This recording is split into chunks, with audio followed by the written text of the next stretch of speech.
Set. Places, everybody. And action.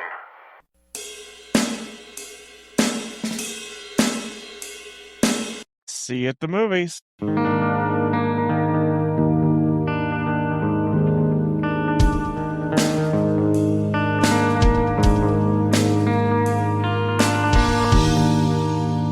It's time once again for the Hooked on Movies podcast. Today, we will be reviewing what would you call it? A biographical, musical history lesson that is the 1972 release, 1776. And with me is Justin. Saltpeter. And Ken. I've come to the conclusion that one useless man is called a disgrace, that two are called a law firm, and that three or more become a podcast. And by God, I have had this podcast. Amen. Amen to that, Ben. And I'm Eric, of course. Don't worry, Ken. The history books will clean it up. Going to take a lot of Ajax. A lot of Ajax. That's right. 1776. If you like musicals, you're going to like this one. And you're going to find us, of course, everywhere where fine podcasts are listened to and or watched, but you can't watch us just yet. You'll have to listen. And thanks, of course, to our friends at the Dorkening Network for their support through all these years. We love you guys. Thank you. Dorks. That's right. Dorks. A bunch of dorks. We can say that and get away with it, and they take it as a compliment. Shout out to Buddy Leo Pond and Benjamin Bartlett, the other thirds. Well, hey, guys, thanks for your support as part of the Dorkening Network. Okay, first time you saw this movie. I'm going to say no one saw it in the theater because no one was born yet. So, cable, DVD, VHS. What's it for you, Justin? Last week was the first. Maybe it was week. Yeah, I've never seen it. It's something that apparently my wife watched a lot growing up, so she knew all the songs and was singing along and the whole thing. So it was really kind of like a fun thing to watch because she really enjoyed reminiscing about it. But I had never seen it until this first watch. How about you, Ken? Definitely cable. Sometime in the 80s. And it's one of those movies that kind of like maybe changed the course of history. You know, it's one of those things where, you know, since then I've seen a play of that at a community theater in Wheaton, and I've seen a non-binary play with Eric. We went to go see it in Chicago. Probably like Justin's wife, you know, watched it all the time and knew all the songs, and yeah, look forward to doing this, you know, especially for the 250th anniversary of the Declaration of Independence coming around the corner. So we were more into like State Fair and South Pacific and Seven Brides for Seven Brothers. Like that's the stuff that like my parents were watching. They never really watched this one, you know. It's like Oklahoma, the Rodgers and Hammerstein, Oklahoma, yep, all Rodgers that. And Hammerstein, Irving Berlin, you know, White Christmas, that kind of stuff. So sure, yeah. I'm a Guys and Dolls fan myself. When did you first see it, Eric? You know, Ken, it's a very good question. It was probably 5-6 years ago when we were friends, probably right before we did this podcast. When we were friends? We're no longer friends? Is that how we're supposed to take that? We're no longer friends. You know what you did. You know what you did. Give him those pins. Maybe watch this movie. So, Eric got me the copy of it, the 4K copy of this movie.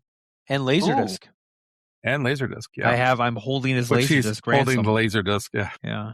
How's the 4K? Is it super grainy like the version I watched? No, it's actually really. Is it really? Really good. Huh.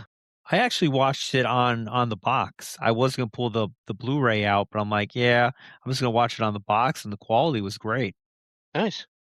I watched it on the 4K. Tubi. Tubi. Every year on 4th of July, I watch this movie. Usually on Turner Classic Movies, just because they do the intro and stuff like that. And I actually saw a special screening of 1776 in the theater where they did a special screening of it. Sounds very cool. Yeah, and now we're celebrating 250 for America, so it's even more important. That's perfect a lot of timing. candles. Yeah. Yeah, it is. It's a fire hazard. Justin, let's talk about the window. particulars. Yeah. Too many flies. So All right. Particulars. 1776 was from 1972. Release date of November 17th, 1972, with a running time, theatrical cut of 141 minutes, director's cut 165 minutes, and extended cuts 167 to 177 minutes. A film rating of G, because, before we got to all those ratings. Directed by Peter H. Hunt. Screenplay by Peter Stone, adapted from his book and for the Broadway musical. Music and lyrics by Sherman Edwards, producer Jack L. Warner, and produced by Columbia Pictures. Rotten Tomato score gives this 68% critics and an 84% audience score, an IMDb rating of 7.6 out of 10. So that's some particulars there. You've got a budget of $6 million in 1972, box office gross of $2.8 million. It says here for rentals, so it seems like it didn't make its money back until the rental market, but even then it didn't quite make it.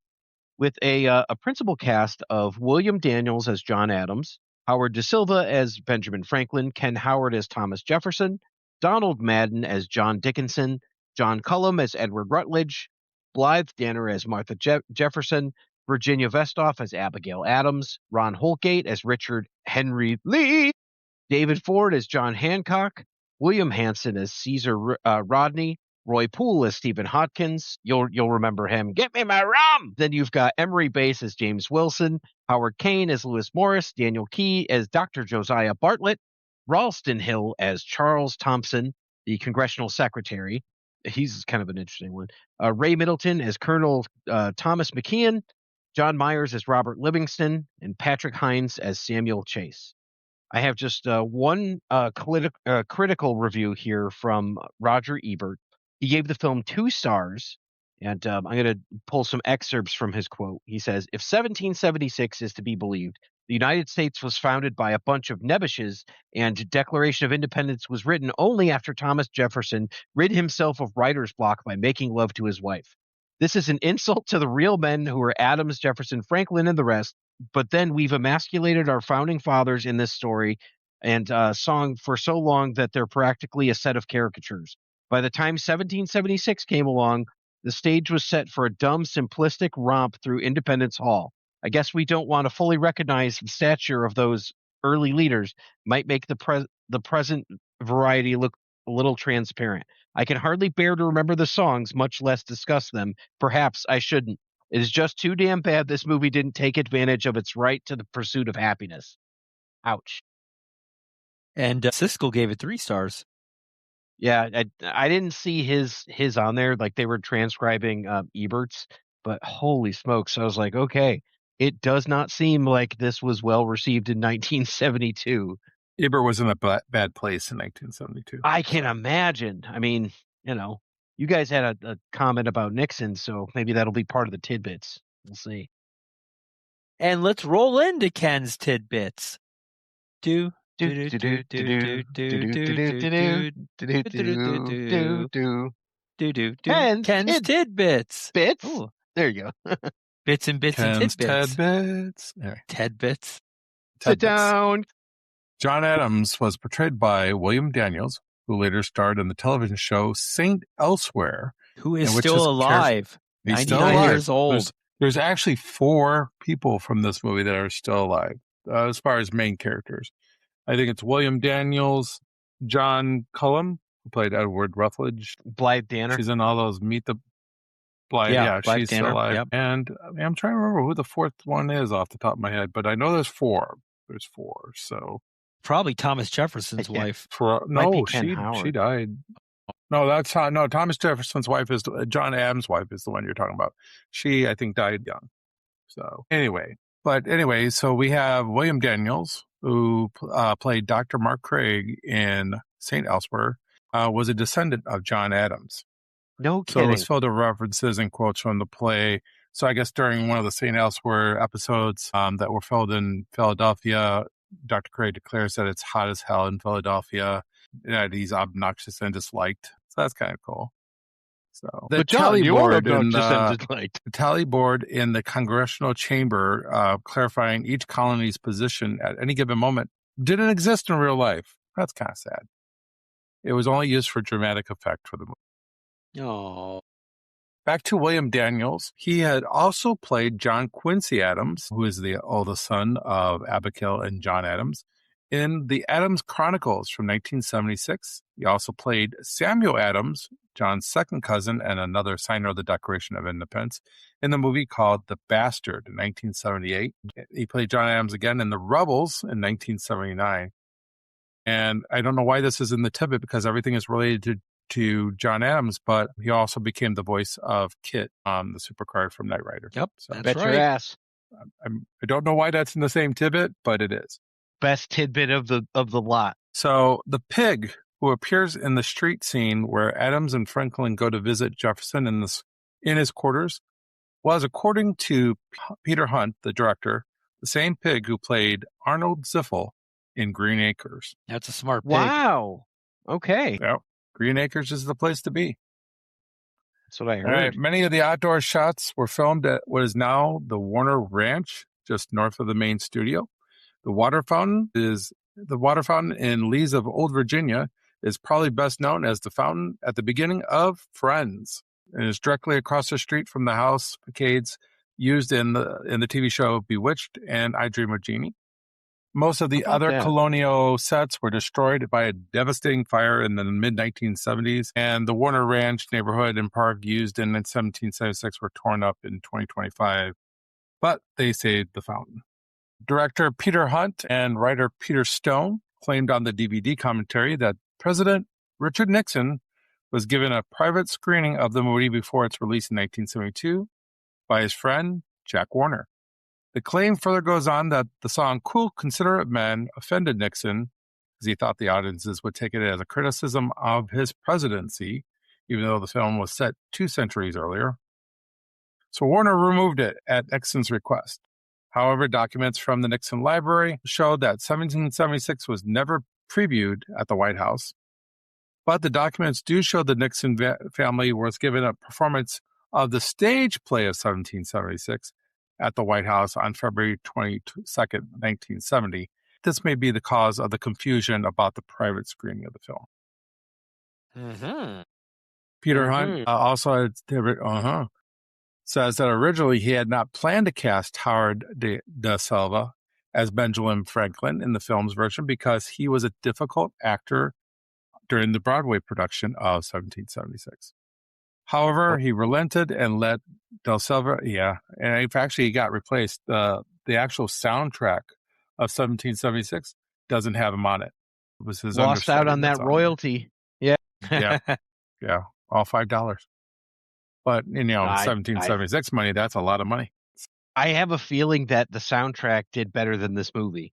But Da Silva reprised his stage role in the film when the actor promised to cooperate, and he begged to play Ben Franklin again because he wanted to secure his legacy for his grandchildren. He wanted to wear the wig.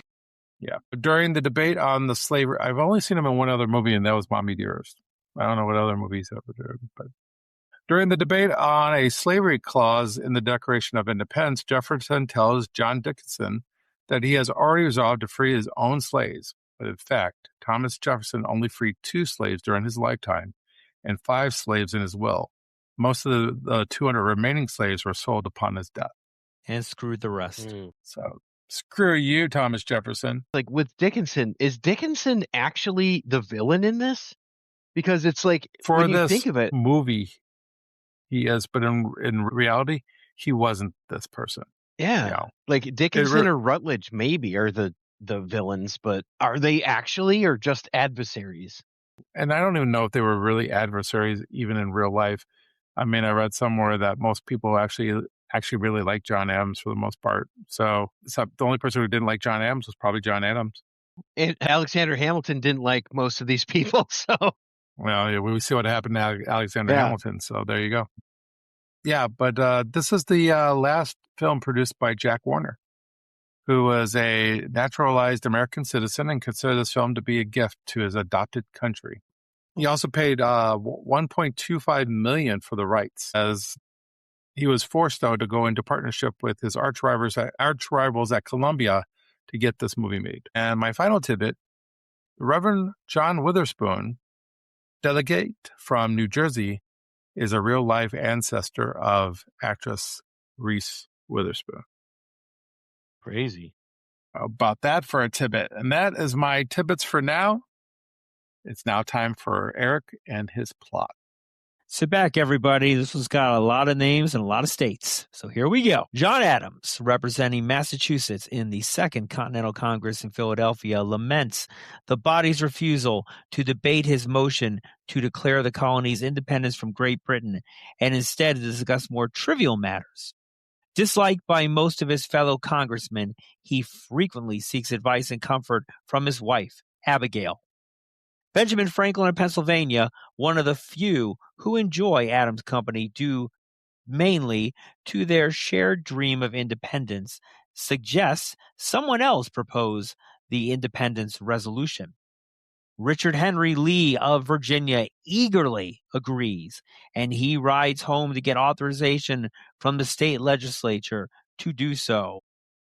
Lee returns, proposes the resolution, and over the objections of John Dickinson of Pennsylvania, leader of the conservative faction seeking reconciliation with Britain, Congress agrees to debate the question, which becomes heated as tempers flare. Caesar Rodney of Delaware, suffering from cancer, collapses and is forced to leave during the debate, depriving Adams of Delaware's vote. A new delegation from New Jersey arrives and votes in favor of independence, seeking to kill the motion. Dickinson successfully moves that an independence vote be unanimous on the grounds that no colony be torn away from its mother country without its own consent. To salvage the motion, Adams asked for a postponement to draft a declaration of grievances. President of the Congress, John Hancock, breaks the tie vote in favor of a declaration and appoints Adams, Franklin, Roger Sherman of Connecticut, Robert Livingston of New York, and Thomas Jefferson of Virginia to a committee to write it. Despite his determination to go home to his wife, Martha, Jefferson reluctantly agrees to be the primary writer. After a full week passes without Jefferson being able to complete the task, Adams summons Martha to Philadelphia. Martha charms both Adams and Franklin, and Jefferson finishes the draft, and I believe he also finishes Martha. To convince Samuel Chase of Maryland to support independence, Adams agrees to accept General George Washington's plea to visit the Army encampment in New Brunswick, New Jersey, taking Franklin and Chase with him.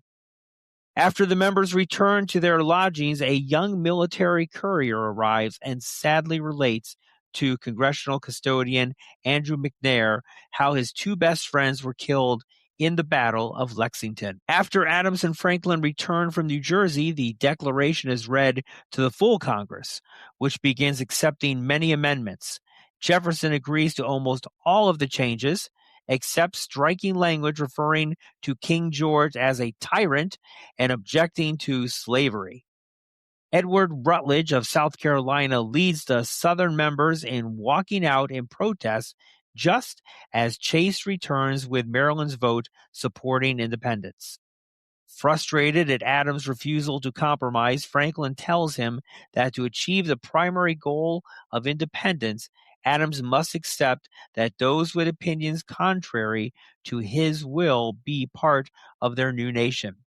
Badly shaken, Adam again seeks counsel from Abigail, and thanks to a delivery of much-needed saltpeter from her and the delegate from Georgia, sudden decision to support independence, Adams finds the strength and will to continue. On the day of the vote, July 2nd, 1776, Adams and Jefferson agree to drop the slavery provision, and Rutledge and the other Southern states vote for independence.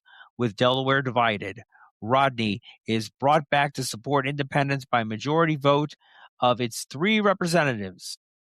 Eventually, all states vote for independence except divided Pennsylvania and New York, whose remaining representative, Lewis Morris, has abstained throughout the proceedings. When Dickinson rises to vote against the proposal, Franklin moves that the Pennsylvania delegation be polled. He votes for independence, and Dickinson votes against it. leaving the question up to James Wilson. Not wanting to be remembered for casting the decisive vote against American independence, Wilson votes in favor. Dickinson resigns from Congress and vows to join the army to support the fight against the British, even though he believes it to be futile. As the members prepare to sign the Declaration of Independence on July 4, 1776, Morris receives word that his estates have been destroyed and his family moved to safety. Despite not being authorized, Morris signs anyway. As McNair tolls the building's bell, one member per state sign, establishing the United States of America. Or something similar to that, depending on who you read. Kind of didn't go that way, but that's all right. As I like to say, liberties were taken. And in this case, many a liberty was taken. Okay, well, let's kick open the chat here. Hey, why does everyone hate John Adams? Justin? He's definitely abrasive. He feels opinionated and he carries himself with an air of superiority. He's a lawyer, so he's a barrister or whatever you want to call it. So and he treats everything as if he knows the best answer. So I would say that's why.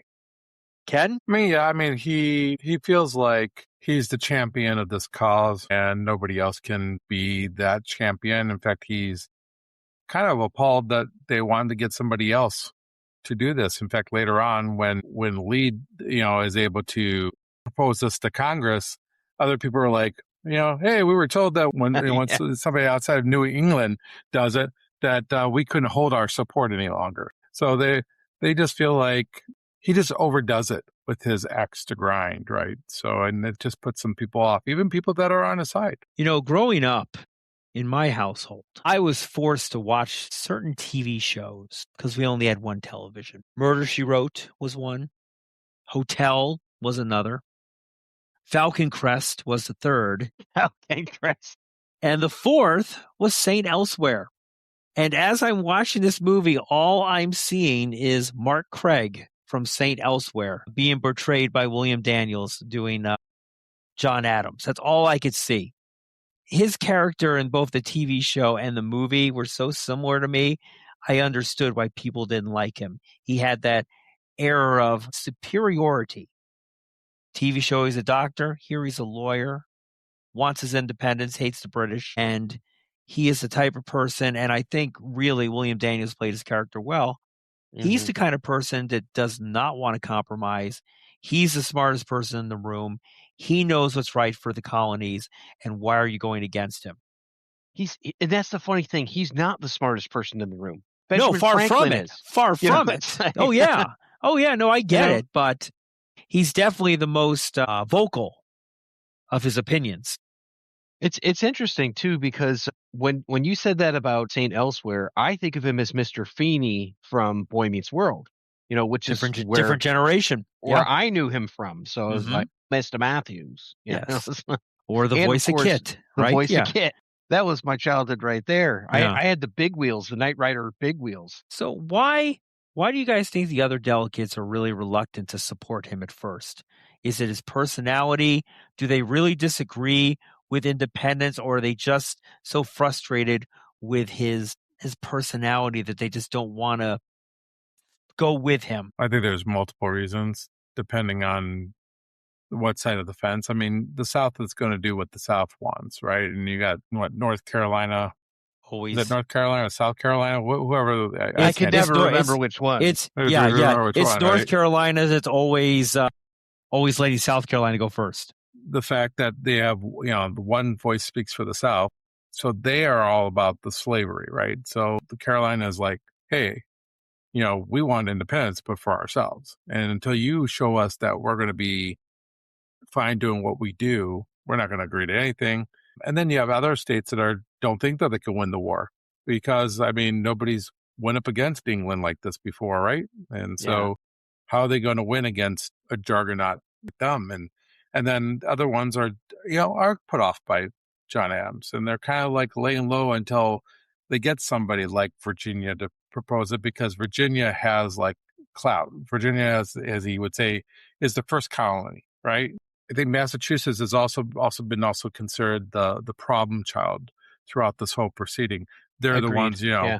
the Boston Tea Party and stuff like that. They're the ones that always like have pushed back all this time, and has caused some of this friction between England and the States, Well, right? So Justin, being from Connecticut, if I say a term, you will probably know what I'm talking about. You've heard the term massholes? Yeah. Yeah, that refers to their driving. Yeah. It refers to their driving and going to New Hampshire to buy everything without paying sales tax. Yeah, that's also part of it, I'm sure. The other interesting thing about this, like besides the whole masshole thing, is if you look at the two smallest people in that room, right? You've got Caesar Rodney, who is infirmed and dying of cancer, who's very small, and you've got William Daniels playing John Adams, another small character. See him standing next to Rutledge, and see him Sure. standing next to Dickinson and stuff like that. It's like, oh wow, there could not be a bigger distance between the two of them. It's like it's a position of power. If Ted was here, he would have told you all about like the political aspects of what was going on and all that. But it was about wealthy men currying for favor to continue to be wealthy. Look at New course. York until it affected him, and look at Maryland until it affected them. So, and Massachusetts was the only one who was feeling this. Well, it all comes down to the property, right? They didn't want to, they came, their families came over to secure the rights for these properties and stuff, as Dickinson would say. And Dickinson is, he's kind of a guy who likes what he has and doesn't want to lose it, right? So, I think he's a pragmatist, right? He's going with like the practical solution, stay the status quo. Let's figure things out and, keep things as they are. So, well, it's like the trial by jury. They don't have it in Boston, but Delaware is like, we have juries, and the reason probably for that is England probably goes, you know what? We don't like you, Boston. We're not going to give you the same rights that we're going to give everybody else. So I do think Boston is like this, stepchild that New England doesn't care for and put sanctions on them more so than everybody else. Right. People don't like England because of some of the things they do, but I think Boston does bear the most of it. Well, they did have the Salem witch trials, like 100 years earlier. So let's not be too easy on them. So what does the opening suggest about leadership during the time of this political crisis? We kind of discussed it with the wealthy pretty much looking out for the wealthy. Well, I think leadership is kind of weird in this situation because you got to look at this as these are all types of people that are involved in this. You have some lawyers and some people who are really, really well educated, but you also have farmers and, you have just local businessmen and, you have all types of people here, and some of them couldn't lead you out of a paper bag, and some of them, I mean, the ones who have strong personalities are the ones that are gonna win these arguments. They're gonna take over. We watched this movie. About 2/3 of the delegates we never hear from. I'm sure that's because it's a movie, but I mean, but the strong personalities are the ones that prevail. I mean, we even have James Wilson. He does everything that basically Dickinson tells him to do. Dickinson says, "You vote this way," and that's the way he votes, and it's because his personality is that one of non-conflict. We find that out at the end of the movie. I don't want conflict, and so I'm going to side with everybody else. And at the end of the movie, that shows. He lacks leadership. He might be a good judge, but he's not a good leader. Well, look at John Hancock. John Hancock has to go against his own personal opinions to keep the decorum of the Congress. And I mean, in terms of leaders, he was a great leader. He was keeping things going, and even if he disagreed with them, he was keeping to what everything should be and how it should be, and opening a window here or there. But I thought that was some strong leadership. You have the influence felt of General George Washington, and like just the bleakness of it, and it becomes like a running joke and all that. But it's like you see that, and it's like, oh, there's the one that we chose to run our army, and that sort of stuff. And I also think that you've got the strong leadership from behind the scenes of both Adams and Franklin, which is kind of interesting, and just how they have their little hands getting into the things. They're going to manipulate, Lee, and they're going to manipulate Jefferson. So there's all kinds. Did I read in Real Life True Fact that those two did not really like each other? John Adams and Ben Franklin. I read that somewhere that they, and in real life, did not really care for each other. From what I've read, I think they were fine. It says that they had profound respect for each other's intellect and contributions to the American cause. Adams admired Franklin's genius, wit, and diplomatic skill, acknowledging him as persuasive and inventive figure whose influence extended internationally. And Franklin, in turn, recognized Adams as a principled and committed, though he sometimes viewed him as rigid and provincial. And yeah, he was absolutely provincial. He was rigid and provincial. So yes, that's We get into all the things that Benjamin Franklin was into, then I've heard some weird ass stories. Oh my goodness, that's a whole separate movie. You're probably right. Yeah, that's so creepy. I think he invented swingers. Yeah. Oh my goodness. Yeah, he had this key from a kite. But you look at the rest of this, rest of these people. You look at like Stephen Hopkins is a drunk. You know, you have delegation from Delaware. You know, you have McKean? That's the Scottish guy. I don't even know what. All I know is he was like Highland Scottish. Yeah, but what did he do for a living outside of like hold a gun? He has a shotgun there, right, in Congress, right? So, and he, and he's not very articulate, and he gets mad over stupid stuff. I mean, and then you have John Witherspoon, who you could tell that he's all about the Almighty God, and so he's led by his faith. So, I mean, you have a lot of different personalities here. I mean, you got New York that they don't even get any orders, so they say, we're just going to sit here. We refrain. Yeah. Courtesy. He's an aristocrat. New Jersey's not even there. Yeah. Yeah. For a portion of it. Yeah. Right. Which I think is Where's a running New Jersey's? joke. Yeah. Well, look at like New York made a show about abstaining from the votes and all that, but then you talk about like North Carolina, who we will go with whatever South Carolina says. Right. Pick your poison. Which one's worse? You know who my favorite maybe one of my favorite characters here, McNair, is McNair. McNair Rum. That's the only time you heard his name. McNair Rum. Lyman Hall from Georgia. Lyman Hall. Yeah. I think he's almost like the perfect guy for a position like this. You know, he's weighing everything. He's weighing what the people think. He's weighing what he thinks. He even says, until I make a decision, I'm going to go on the side of the people until I, make my final decision on it. You know, he's probably, out of all of them, the most level-headed person in that whole group. He's a doctor. And do you remember when Caesar talks to him in the beginning? He goes, might you be a doctor of medicine or a doctor of theology? And he says, both depending on the occasion. Yes. Yeah. Right.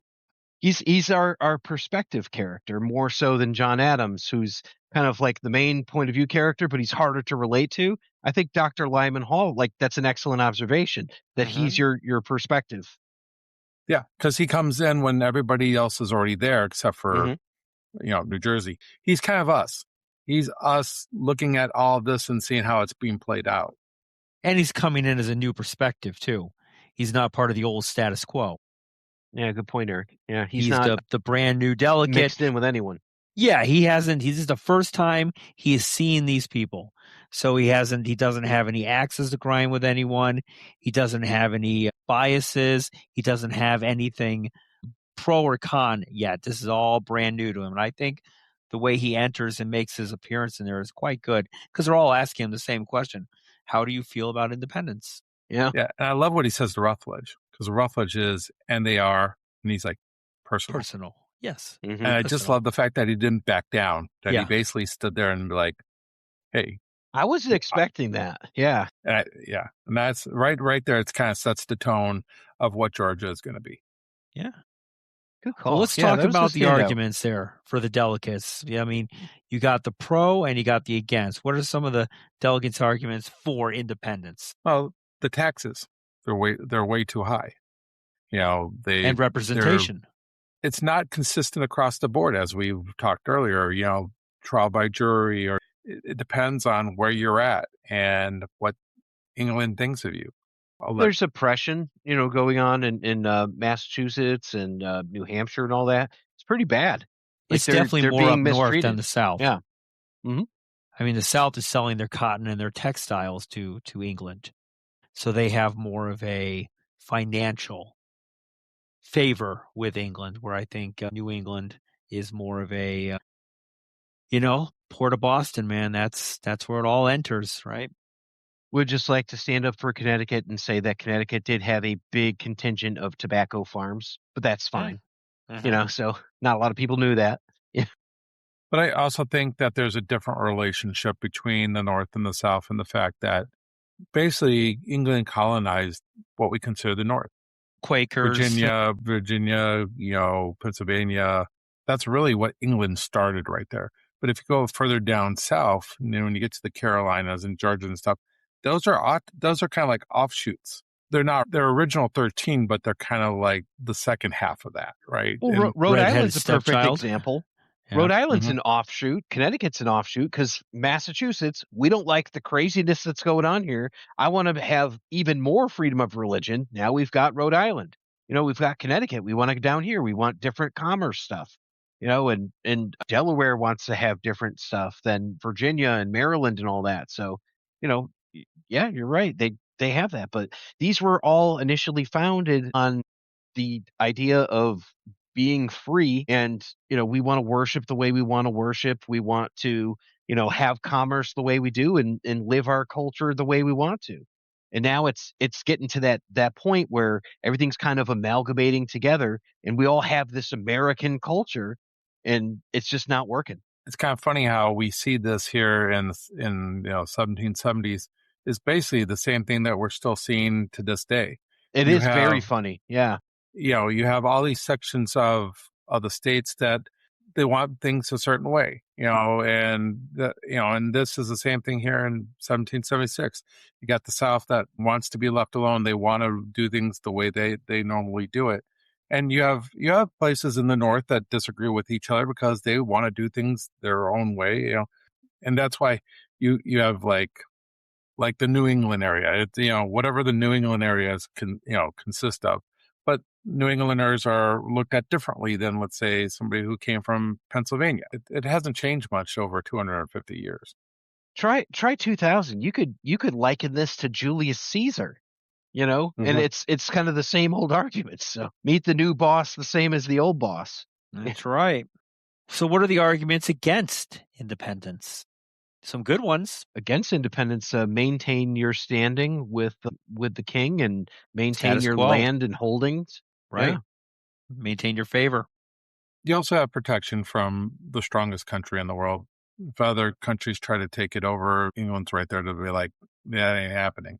But I think that's how this war is won, and to a certain extent, is the fact that other countries wanted to see England fail.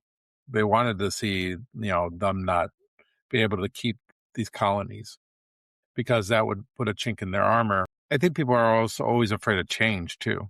You want to keep things as a status quo because that's what you know. We'll see later, once we become the United States and stuff, it's not like we've had it easy for 250 years, right? We've had some really bad points in our society, in our in our history, and it's not easy to run a country. Mm-hmm. So what concerns seem most practical versus most emotional? It's kind of hard on that question, because it's like, if you think about it, everybody's got a different motivation. And is anyone completely altruistic in this? I don't think so, because even Benjamin Franklin has his own schemes and what he wants to do, and same thing with John Adams. And I mean, Adams isn't here because he's doing this for charity. Like there's reasons. He's the one with the most moral reason to do this, and he's the person that's standing up for it. But I don't think that even he is without some sort of ulterior motive. I guess that's a tougher question. I mean, I think with somebody like Adams and all the stuff that Boston has gone through, it's probably both. They have a legitimate reason, but it's very emotional. I mean, they're very invested emotionally into all this, and some of the other states could care less because, hey, it's not happening to us. Why do we care? So the practicality will become like we talked about the South. The South wants to succeed from England, not because England's pissed them off, just because they want to be their own. They want to just be left alone and be what they are. And that's probably practical. That's probably not emotion at all. That's probably just saying, we've done this pretty much on our own. Let's just continue to do it the way we want to do it. I mean, historically, they probably would have because they were doing so well financially, but they didn't have the manpower, that the North had. So they probably would have if they could have. Yeah, because you had a little bit more manufacturing in the North than the South. Mm-hmm. That's where all the stuff comes from. The startings of manufacturing, more of the raw material in the South. So, yeah, I mean, unity was very tough for the colonies to really get together and get behind one thing. I mean, 13 colonies, 13 votes, that's tough. 13 of anyone to agree. And I know realistically, I think there's like 50 or 60 delegates there in real life. 2 to 3 out of each one, probably. Yeah, So probably like 30 to 40. But what I would say here also is, I mean, you have to look at it. You have 13 colonies that are spread across. And in the day and age, of course, where how long does it take to get information from one place to another, right? So it's really hard to be on the same page all at once, especially like, for instance, we talked about New York. They don't even know what they even vote on. I think, and then when you expand it out to 50 states, oh my goodness. It's part of me, and this might be controversial, there's part of me that kind of wishes that there was a split. Not during the Civil War, because that was just too bloody, but maybe there should have been a split to begin with. And maybe the South should have worked as their own, and the North should have been their own things. And you had two separate countries that worked together, because we just talked about the manufacturing and stuff like that. And maybe they relied on each other, but they worked as two separate entities. I think the more states you have and the more land you have to cover all that, the harder it is to kind of maintain that. I don't know. Eric, I'm just waiting for the part where he says he wants more backstory on history. Yes, I wish we knew more about Benjamin Franklin. I want to know about I want to know about the first Continental Congress. Okay, I want to know how that worked out. So that's what I'm waiting for. Actually, this is a subject like Ted his love was for the Civil War. My love here is for the American Revolution period. I'm a big fan of John Adams. He's my favorite president of all time. No. I have a bobblehead of John Adams, in my case. So, did you like the miniseries? For the most part, I think towards the end of the miniseries, it got kind of lame. Yeah, but I mean, not everybody's story can be really great from start to finish. Now, if you did a miniseries on Benjamin Franklin, on the other hand, that probably would be fun to watch. Who would you cast as Benjamin Franklin, guys? That's the question. Because without this guy, because this guy's kind of like, he's the funny, affable, singing, laughing, dancing. Who do you get to play Benjamin Franklin? The Rock. I would have to think that if I could pick anybody from any time, I probably would have picked Philip Seymour Hoffman. I could see Philip Seymour Hoffman. John Goodman. Skinny John Goodman or Fat John Goodman? It's got to be Fat John Goodman. All right. Yeah. I do think I don't hate that at all. Yeah. I don't think Da Silva I think he's a really good Benjamin Franklin. I know he jokes around and stuff, but man, does he look the part. He does. Who isn't to say this isn't Ben Franklin in general? I mean, Ben Franklin was a little mischievous, a little devil, so who didn't care for his son? Do you guys have a legitimate favorite son too? Secondary character? Like we were talking about McNair and all that, because I like the secretary a lot, the one that talks about George Washington, that reads out the letters. Yeah. And all of that. I think I like Stephen Hopkins. Stephen Hopkins, yeah, is a good one. I think having that drunk there, but he's a drunk though that you could see the intelligence that is there, and he probably drinks because they gave him the opportunity. Gave him rum. Have some rum. Yeah. Yeah. I think he's a background character. If he's a named character, so we'll give you that. But yeah, I mean, he's comedy relief. And then he is important at the end. He's like, I'll be the witness. He put himself up there. He was the first one to say, it's like, yeah, I'll be the first one to witness everybody commit treason. So that's a big deal. I sometimes like McNair and sometimes I don't. Sometimes he gets on my nerves a little bit, but that's probably what his character needs to be. You know what's so funny about that, Ken? Because it's like he's the guy they're fighting for. He's the regular American citizen, and they just disregard him all the time because they're, doing all their stuff. And it's like that wasn't lost on me that this guy's working his ass off for a bunch of just like idiots that are drinking rum and coming in late and complaining about the heat and stuff like that. They have no idea how good they have it, and he has to serve to their every whim, and they can't get a damn thing done. You know, so Yeah. McNair is an absolute hero in this. That's actually, you're right. Now that you think about that, he's like the common man. Like the courier, And these guys are the elites who are not in touch with reality. Mm-hmm. Yeah. And even John Adams disrespects him. Yeah. They don't treat him well, and that's a shame because he's the one, like when they're out like marching in the streets and stuff like that with the pigs and stuff like that. It's like that's what you guys are here for, and they just like it seems like when you were talking about the doctor from Georgia, he gets that, and it seems like maybe the Delaware delegates get that, but I don't think a lot of people really truly understand it. Maybe New Jersey when we start talking about it, but yeah. Interesting tidbit about McNair. He dies 2 months after the Declaration of Independence. Really? Wow. Yeah, he dies on September 15th of 1776. I was looking at some of the actors and all that because you were talking about how so few of them are still alive, and the actor that played Caesar Rodney was born in 1911, right? And he died in 1975, like just shortly after this movie came out. Didn't even make 1776, so and or Caesar, 1976 didn't even make that, but yeah. Caesar, the real Caesar, actually lived 8 years. I mean, he's portrayed in this movie as somebody who's on death's door, but he actually lives 8 years later. No kidding. The one that's interesting that you brought up is Charles Thompson, the secretary.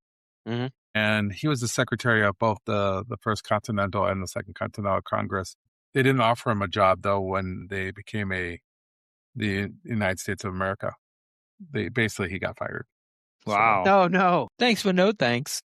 He's got such a great voice, too. I can't pinpoint it, but I feel like I've seen him in other stuff, too. So, I mean, maybe another character I'm not a big fan of is the Reverend John Witherspoon, even though James Noble is he's fun to watch, especially on Benson.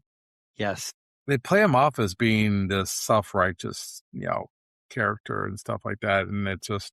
But isn't that what you would expect of the era?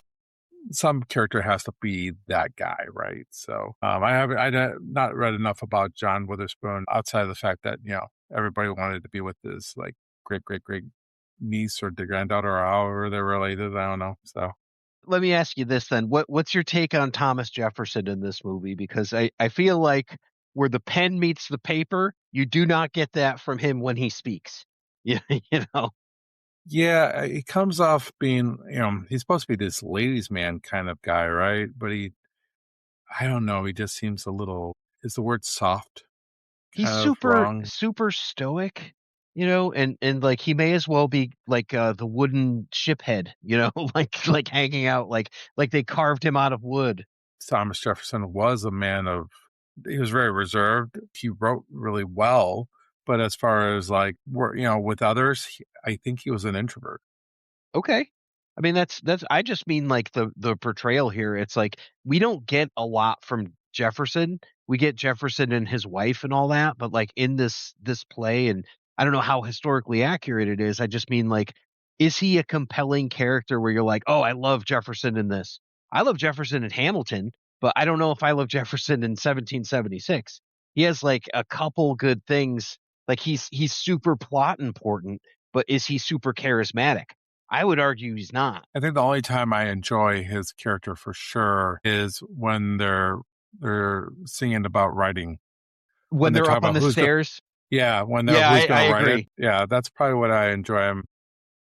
I don't care for the whole playing the violin part. It's like, okay, whatever. It's that's fine. Yeah. Not every song works in this thing. So can't all be winners. And and I don't know if we mentioned this, but there's literally 2 female characters in this entire film. So there's Abigail Adams, and then there's Blythe Danner as Jefferson's wife, Martha. So it's kind of like, all right, that's it. I mean, otherwise there's maybe some people walking around outside, but it's primarily male cast. And maybe that's how it should be. I mean, it is. I mean, back then, women weren't allowed to be part of this type of society, and the women stayed home. And most of these men, lived very far away from their wives. Yes. Yes. And that's not a condemnation. That's just statement of fact. It's like Star Wars. There's 2 female characters.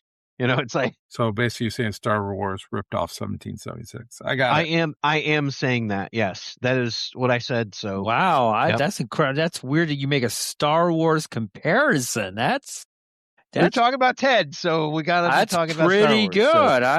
That's tough. All right. Yeah. All right. Well, moving on. Why is Thomas Jefferson chosen to write the Declaration instead of John Adams or Benjamin Franklin? Because he's Thomas Jefferson. Well, because as far as writing goes, he's the best writer in the group. Yeah, and I mean Franklin is lazy. Like that's what we're led to believe, that he has other pursuits he wants to do, and Adams is too inflammatory and unlikable.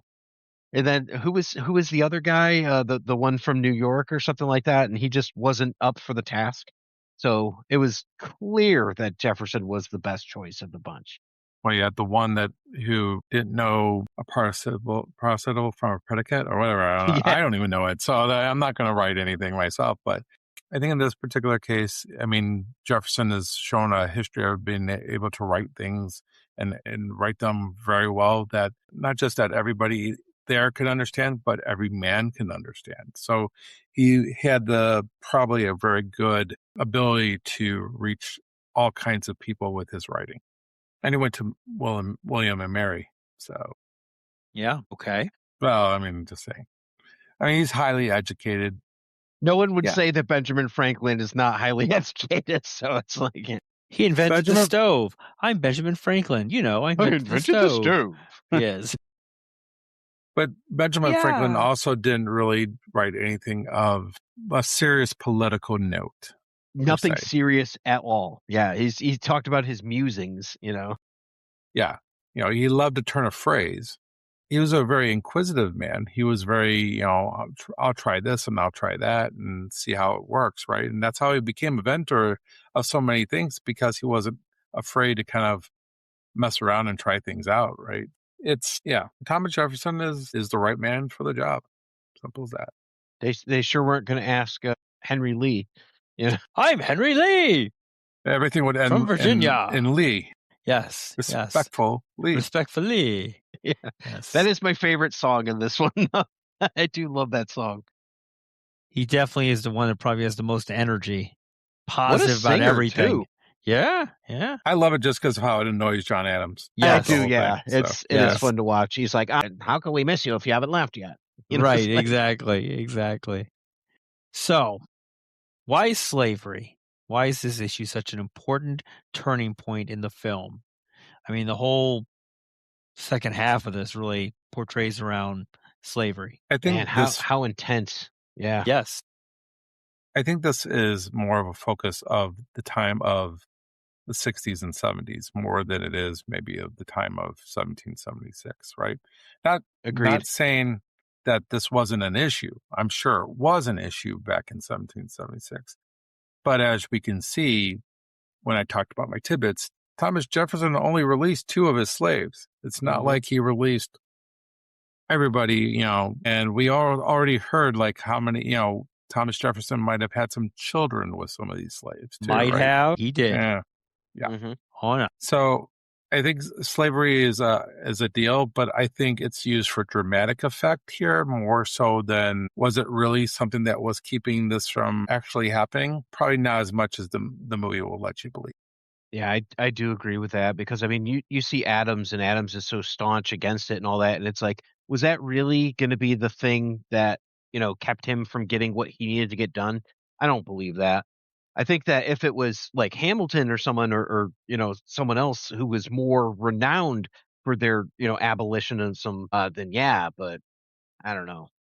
And I may be unfairly painting John Adams. I'm not a historian, so I don't know, but it just seems like based on the performance in this, that was the compromise that he was willing to make, And as someone who is not known for compromising, it seems like he folded pretty quickly. Yeah. Like I said, I think, reading what I've read, I think it was an issue there, but I think it was an issue that I think was easier to live with than what is portrayed here in the. And I think that for having that whole song in section with Rutledge and just what they did with the lighting and everything else in that, and it's like almost like making a deal with the devil, that sort of thing, like painting it through that lens. I thought it was brilliant. Like that whole scene is just like, oh man, it's giving me chills because you know they need this. They need this to survive, to get everything, to get that vote. It's such a huge, crucial point.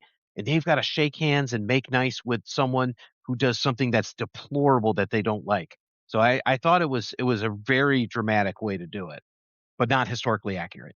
No, kind of relatable to today with the Democrats and Republicans. There was such a huge split in the parties. It would be almost like one shaking the hand of the other, just being deplorable. Deplorable, yeah. Amazing how history repeats itself, just slowly but surely. What is it? There's a famous phrase. If you don't learn history, you're doomed to repeat it. Exactly. Yeah. Yeah. It's interesting. It's interesting that normally, like Ken was saying, a movie about the Civil War would be more focused on slavery, and then this is such a crucial point to it. So, but I definitely think that was because it was 1972, post civil rights movement and right in the thick of things. Yeah, I mean, you've got the hippies all kind of phasing out. Yeah. So I'll read this from Wikipedia here. Don't know how much accurate this is, but the musical depicts Edward Rutledge as the leader of the opposition to an anti-slavery clause in Jefferson's original draft of the Declaration. However, while it is known that, according to Jefferson, that the clause was opposed by South Carolina and Georgia, plus unspecified Northern brethren, that is all that is known about the opposition to the clause. Rutledge was a delegate from South Carolina, but there is no historical evidence that he played any part, much less a leadership role, in the opposition to the clause. The musical does acknowledge the complexity of the colonial attitude towards slavery in the dramatic song Molasses to Run, sung by Rutledge's character, which illustrates the hypocrisy in the Northern condemnations of slavery since Northerners profited from the triangle trade. So it seems to me that, yeah, there was talk. People had issues with it. And the one thing that maybe the musical gets right is the hypocrisy that we see between the North and the South. The North saying, hey, you shouldn't do that. The South's like, hey, you guys are benefiting from this. And Mr. Thomas Jefferson, you lied. So you only got rid of 2 of your slaves. But yeah. Here's the question. Did you guys ever watch Northern Exposure? Burt Reynolds? No, that's Evening Shade. Evening Shade, yeah. No, Northern Exposure was where the doctor from New York moves to Alaska, and he's got to be a doctor there, for a certain amount of time because they paid for his school. So and there's like all these people that are there. One of the characters was named Hollis, and he owned the local bar, tavern, restaurant, right? Played by John Cullum, who did Edward Rutledge in this. I had never seen this before, and I look and I'm like, is that freaking Hollis? And he was the bartender who stole someone's girlfriend and all that. It's this huge thing in Northern Exposure. If you haven't watched it, that's fine. But anyway, the point is John Cullum brings the gravity to this role, and he is so damn good as Rutledge. And then to just see him in those other roles and all that, it'd be like, this guy has some gravitas. He's got those light eyes, and you see him, and you're like, he's someone that you take notice of. Like, this is an actor. This is someone who has a face for acting, for screen and all that. Then he gets up there and he's charismatic as hell. He's chilling at certain points when he's singing, and he's belting out these tunes, the Molasses and Rum and all that. This was a really good performance by John Cullum. Are these guys really? Are they really singing? Or did they? Yes, they are. Every one of these guys in the musical Every one are of singing. these guys are singing. Yeah. That's impressive. Because all these guys are from the original play. Yeah. This is from the original musical. They got everybody. Most of this musical is what happened in the play. Yeah. I mean, it's, you get some outside shot. You get some outside shots and stuff like that. But in general, everything is set inside this small little area. they're doing a good job with the singing. I actually wasn't a big fan of Molasses to Rum when I first heard it. And actually, when I went to see the play probably about 15, 16 years ago at a Wheaton drama club, when I heard that person sing it, it changed everything for me on how I looked at the song. I think just being caught up in the moment in a play, in those like local theaters, you're right up front. It's not like you're sitting like 50 rows back or something. You're within like 10 rows of the performance and stuff. And now it's one of my favorite songs. Interesting how a local high school play or theater play can do that. Definitely. Cool. The only song I'm not a big fan here is Cool Considerate Men. Considering it was originally taken out of the movie because of Richard Nixon, I feel like we're going to do the cha-cha slide. To the left, never to the right. What about the absolute downer before the intermission? Mama Look Sharp. Oh my God. It is a beautiful song It and is, sung but it's beautifully. like, oh my God. I think it's the only song that got nominated for a Tony.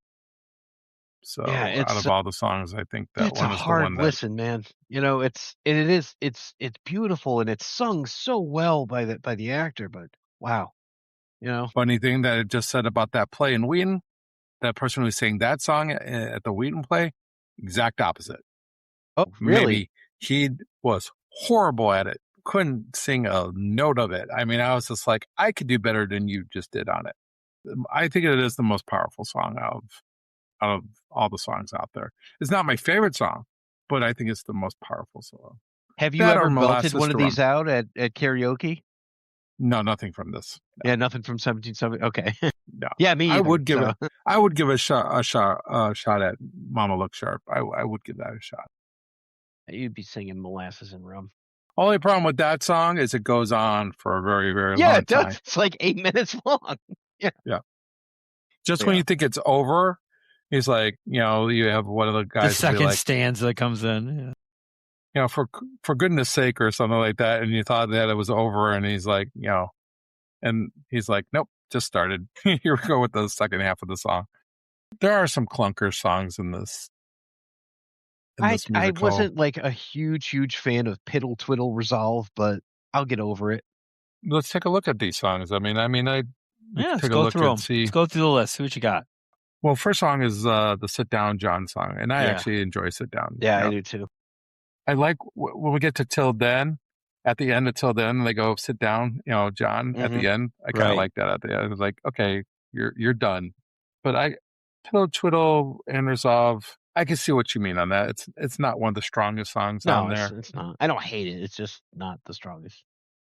And Till Then is how Abigail and John ended their letters, from what I remember. Yes. So that's why that song is called Till Then. It's a nice song, for a male and female lead to sing. So, and of course, you guys already said you like the Lees of Old Virginia. Is Anybody There's another one that I have listed here, because that comes back. There's a reprise of that in Act 2. The interesting thing about that Lees of Old Virginia is it kind of tells you the sense of what the Lees were. The Lees were like a high-ranking family in America at that time. And that's why I think Benjamin Franklin got him to do it, because of the influence that they had. And they asked him to become governor, right? Right after that. Yeah. He's related to Robert E. Lee for the South. Yeah. One of them would become a general and is talked about unfavorably in Hamilton. So I think, but Mr. Adams is one of my favorites. I just like the going back and forth of who's going to write it. And I mean, it's a long song, but I think it feels okay because of what's going on here. The dynamic, it goes from, each person rejecting the idea of doing it to the argument between Adams and Thomas Jefferson. I love it when Thomas Jefferson is like, how are you going to make me? And John Adams is like, by physical force if necessary. Yeah.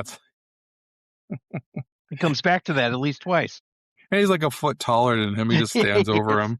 He was taller than him with it being on one step down, for crying out loud. I actually don't mind he plays the violin. Yeah, not my favorite. Not my favorite either. I don't mind it. I think think- it's a weak sort of palate cleanse from Like an everything that's insert, going an on. insert song almost. Yeah, it's like we need a Yeah. little romance in this Yes. play. Okay, some final songs here. The Egg.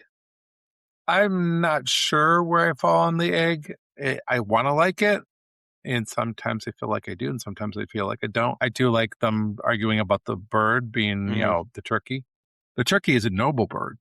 the turkey is a noble bird. I want to hear Justin just do the whole cast of 1776. Right. Oh, man, it's one of those things. Sometimes like just being a mimic and just sitting there and just sending the stuff back at my wife, and she's like, "What's that, Benjamin Franklin?" I'm like, I would say on the compliment song at the end there with Abigail Adams, it's a short throwaway type of deal, and I am not a huge fan as anybody there. I don't know.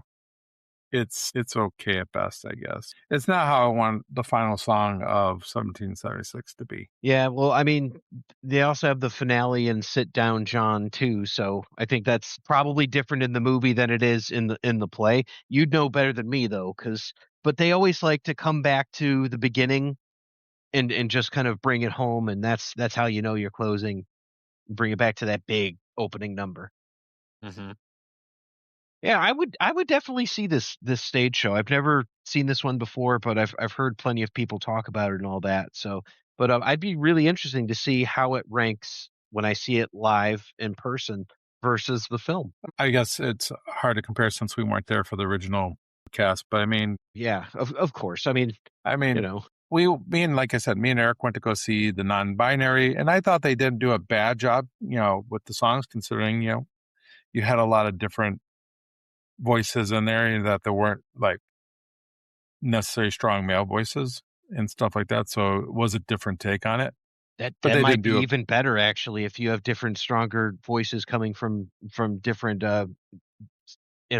like a strong female high soprano voice doing something instead. Who knows? No comment. Eric's saying no. comment. Eric's No. saying I no, think he it depends on how much hated you it. love the song.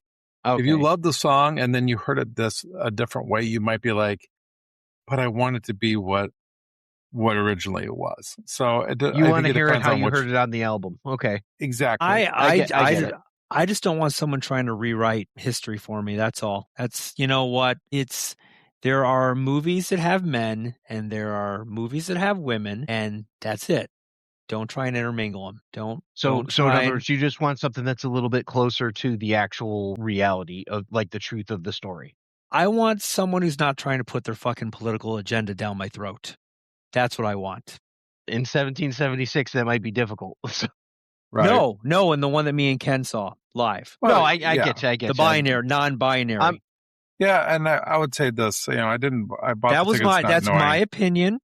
You know, it's like it would be like having a movie that was all female and having males play the role, and vice versa. Why? You mean like a Mighty Python playing all females? No, not a Mighty Python. No, Cinderfella with There's his name. plenty of dirt down here. Hello. Yes. No. The Monty Python is the quintessential of molding characters into a male, female, but it's all done for comedy. Yeah. Everything they do is fun for comedy. I get what you're saying, and to a certain extent, because I bought the tickets originally without knowing that. Well, I know that. I thought it was actually more of a. I thought it was male and females that were doing it together. I didn't realize it was non-binary at the time. But I will disagree in this fact that I thought if you pushed away the politicalness of it, or you thought there was a politicalness of it, I thought the performances were actually better than I expected. Was it as good as what I saw at Wheaton Drama Club years before that? No. Because for me, what am I expecting is I'm expecting the movie version on the play. So they all get held up to that standard of William Daniels. But even in the Broadway play of the late 60s is a standard too. That's held up to. Oh, yeah. And then the movie coming out in 72 is trying to hold up to that standard as well. Well, it's the same cast, though. I it's understand it's the same it's like cast. the producers when Matthew Right. Broderick and Nathan Lane were doing it forever, and then they made a movie out of it. Right. It's basically the same thing. The only difference is, I mean, there's some tweaks in that, like Uma Thurman's brought in for Uma Thurman-ness. Guys, Yeah, so I love the 1966 producers movie with yeah. Zero Mostel so course. much, and Gene Wilder, that I have never seen the new one, and I don't know if I can because I It'll have be a watched the original letdown, one but so it's many not times. terrible. I don't think it's a bad letdown. No. When we did the episode on the Yeah. producers, we did both of them at the same time. and Yeah. compared I remember both of them. Yep. Yeah, and I actually walked away saying, yes, I like the original producers more, but this wasn't a bad step down. Mainly, it was a big hit on Broadway, the producers. But that when it standard came out. for the movie was set so high. I quote I that mean- movie every day. You slapped me, and I'm wet. I would definitely recommend seeing it. Will you be disappointed? I don't think disappointment is the right word. I just think you're going to come back and say that. I think, in my opinion, you're going to come back and say that was good. Not as good as the Yeah. original, but I it's like good. Nathan Lane and Matthew Broderick, so I could see that. They're both so. incredible actors. Yeah, And they both Matthew do a Broderick- great job. I think Matthew Broderick actually, does pull off the Gene Yeah. Wilder role extremely well. We're diverging into other musicals. But you Yes. know what? This will lead to a good question. I like this question. Musicals. Where would you put 1776 in your top musicals? Number 2. Number 2. Wow, That's really? high. That's not surprising. Not surprising at all. I'm surprised. The reason why it's number 2 is, well, first of all, it's the subject matter. I'm, a big fan of the Revolutionary War period. I like to read up on it from time to time, and I already told you, like John Adams, this movie and musical got me into reading about his presidency and also Cool. the presidency of his son. I think we know what Ken's review of this one's going to be. Eric, Well, where I does did- where does this go for you then? Because I mean, number 2 is super high. I wouldn't even no. I'm like, I don't know, 16 something. Not even. Maybe I don't top think I 20? can name 16 musicals. Yeah, Can you guess For what my me? number 1 is? yeah. Grease. I would have thought that too. It's, West I Side put Story. Grease 2 in front of Grease 1, to be honest with you. West Side Story. That's is all. it? That's I'm gonna forget you said that. Grease. I'm 2. going to forget. I was just listening to you the said song that. Reproduction this morning. Grease 2. Don't get me started. I'm not saying it's a better movie. I Mood. just like some of the songs in it a little Better bit better. m- So No, I'll just go on some weird Oh my god! tirade about Grease 2. No, we're It's gonna turn his mic off any second. No, we don't want Grease 2. No. I just think Grease 2 is more of a comedy, and I just like it a little bit more. And I'll also say I saw Grease 2 before I saw Grease 1. as Well, a it kid. doesn't have Eddie Deason in it, so that's why it's not as good. Yeah, it does. I didn't He's think in it he for was very he's briefly. In, Oh, no, is he? he's Okay, in it. all right. Oh, yeah, he's in Yeah. it. He doesn't have as big of a role as he had in the first one, but he's in it. My favorite one is from the 50s, and we haven't done it yet. And it's probably the greatest singing, dancing artist. Singing in the Rain. time. Yeah. Singing in the Rain, of course. I did Of course. a backwards Broadway where I did the Debbie Reynolds part singing in the Rain. So I'm very very pleased with that one. That was listed as one of the top 5 perfect musicals, by the way. So, but yeah, that's Right up that's there a good with one. Grease 2. Really pushing that Grease too, aren't you? On our next podcast. No, Oh. anyway. Oh, yeah, Musicals Michelle of all Pfeiffer joins time. us. Yeah, kind of. I mean, Actually, I don't know if I think Eric, you were with me when we went to the flea market, and what's his name from T.J. Hooker and Grease 2 was Adrian there. Zemed. Yes. Yeah, he was Wouldn't there. give I'm a me the pepper, you're a time of pepper. day. Nobody was visiting him. Yeah. So he was charging like $50 a pop. Well, he was for a charging an signature? arm and a leg for his autograph, and I was like, "Come on!" Yeah, he was. You could tell he did not want to be. I just want to talk to him about T.J. Hooker. It's really all I Right. cared about. you want to talk to him about Midnight Madness? That's No, what I'd talk actually, about. I want to talk I to him freaking about. love that movie. No, Bachelor Party. Oh, it's Bachelor already Party. contained. Yeah, Yeah. Wait, was he in Midnight Madness with He Michael J. was. Fox? I Yeah, don't remember him being and in that Eddie movie. Deason again. So I remember him being in it. Yes, yes. and yes. what's his name? Flounder was in the it. guy who played Flounder was in it? Yeah. Yeah. Eric, I don't think we got your answer on where this ranks on yours. Well, that's a good question. I'm really hit or miss. I either like a musical or I don't like a musical. So I can tell you like South Pacific, Oklahoma. Mm-hmm. I guess I'm not a Roger and Hammerstein person. We'll put it that way. This is more in the favorable category, but Okay. I'd probably put it maybe definitely top 10 for sure. Easily, maybe even farther ahead than that. Wow. I mean, I don't consider Grease 2 a musical, so let's not even I go don't there. either. Yeah. Like I said, I like Guys and Dolls. I like Grease. Grease is probably my second favorite musical of all time. That's a good choice. The first Yeah. Grease, that is. Yeah. The first Grease, yes. I do like Singing in the Rain. I think that's incredible. White Christmas, the Irving Berlin stuff is really good. This is definitely top 10. Definitely top 10. Yeah. I've got so many ahead of that because I mean I do like Hamilton, but I do like a funny thing happened on the way in the forum. I've never seen Hamilton. And my number one is going to be Little Shop of Horrors. That's the thing. If we're talking musical, I'm going to forget a bunch of them. Yeah, there's so many. A great musical. Yes. So this one does not crack my top 20. So can you name 20 musicals? I don't want you to now, but okay. I was in Oliver when I was in junior high. Yeah, okay. I had the title character. I played Oliver and all that. So I can tell you, Ken, this is ahead of Fiddler on the Roof by far. So I would say Oliver and Fiddler on the Roof are probably top 10 for me. Really? Okay. Oh, good to know. I didn't know. Yeah. Nice. Another Oliver Reed movie. Oliver Reed, so maybe my favorite drunk of all time. Paul Mooney. What about Tommy? Forgot about Tommy. Tommy's another one. I'm actually not a big fan of Tommy. Actually, Tommy's creepy. What do you like? Quadrophenia better? Yeah. I like Moulin Rouge. Moulin Rouge, Chicago. There's so many musicals out there. I've never really thought about Sound of Music. Yeah. Cannibal, the Cannibal, the musical. Cannibal, the musical. Yeah. Or what's the other one? Book of Mormon. Book of Mormon. Also want to see that. Technically, South Park. The South Park movie is a musical. I would say so. Yeah.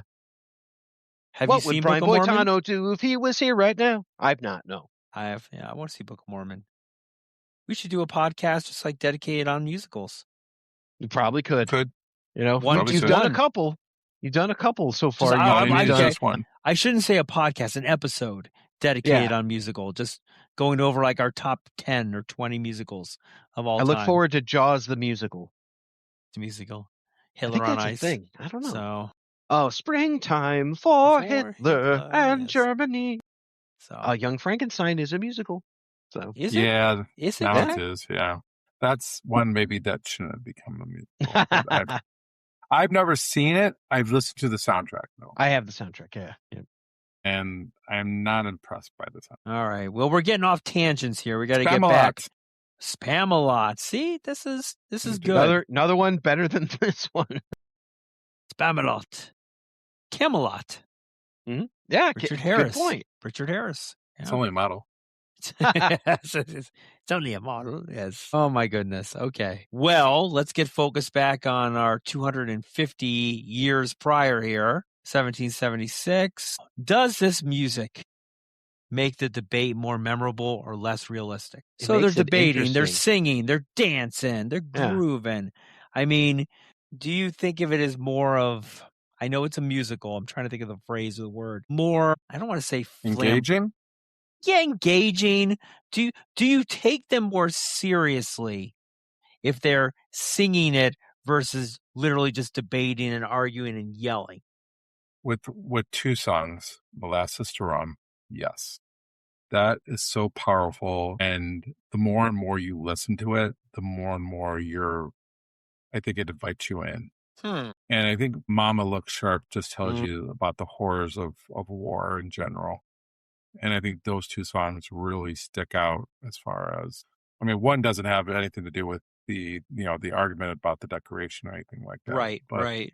But the Molasses to Rum is probably, out of all the songs, the one that actually makes a difference. I think the other ones are just fun to have in the film. Catchy. And some of the Abigail Adams and John Adams songs, those are kind of nice to have as far as a man and his wife being separated and their love letters to each other. So those are kind of cool. But as far as the arguments for the Declaration of Independence, it's just really molasses to rum. I don't care for cool considering men enough. John Adams likable. Like the song with his wife makes him relatable as a character and likable. So, he's an insufferable bastard, but we like him because we see him, bickering with his wife and it's cute. But I mean, otherwise, what are they going to do? Talk about like parliamentary procedure and stuff? It'd be boring as hell. So yeah, I think this is something that, Ken said got him interested in the subject matter. Makes perfect sense.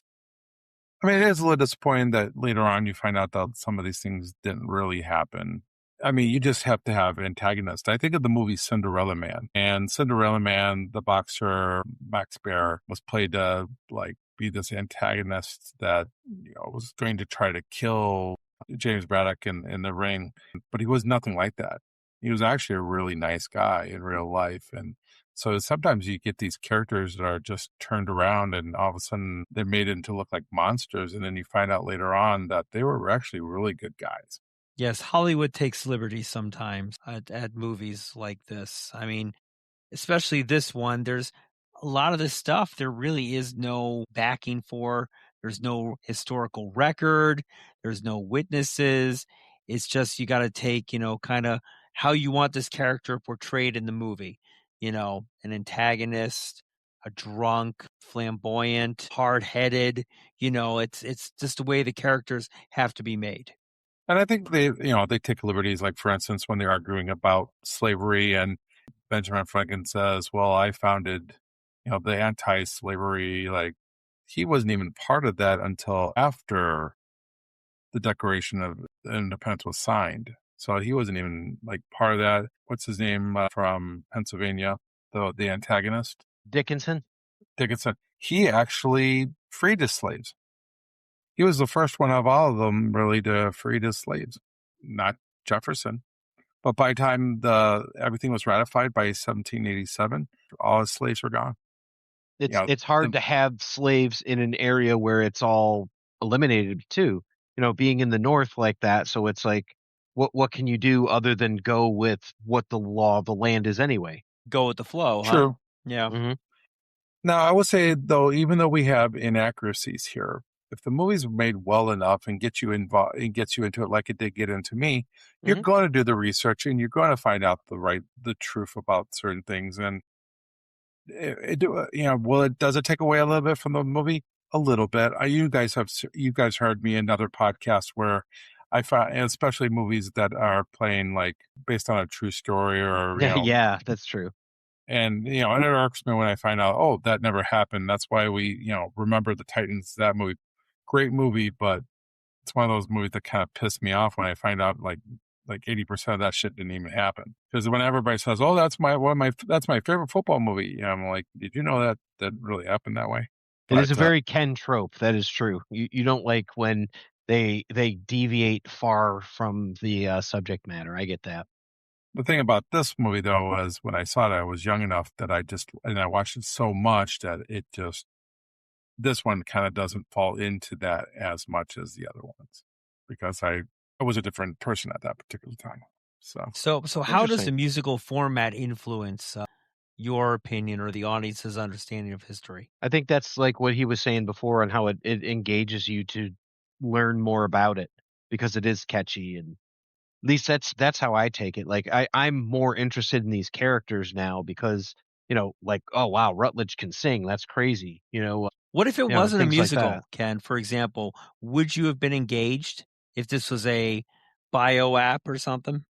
Yeah, because I think even when they're not singing, I think their personalities are fun. Ben Franklin and Witherspoon are going against each other, and they're talking about, I don't want to be called an Englishman because it's like calling an ox a bull. He's happy about the honor, but he would like to have restored what's rightfully his. And then Witherspoon comes back and says, "When did you notice that they were missing, sir?" It's those back and forth throughout those I think sold this movie to me more than the singing of the movie. And as much as John Adams is obnoxious and disliked, I really like his character. John Adams for me stood out because of his desire to do what was right.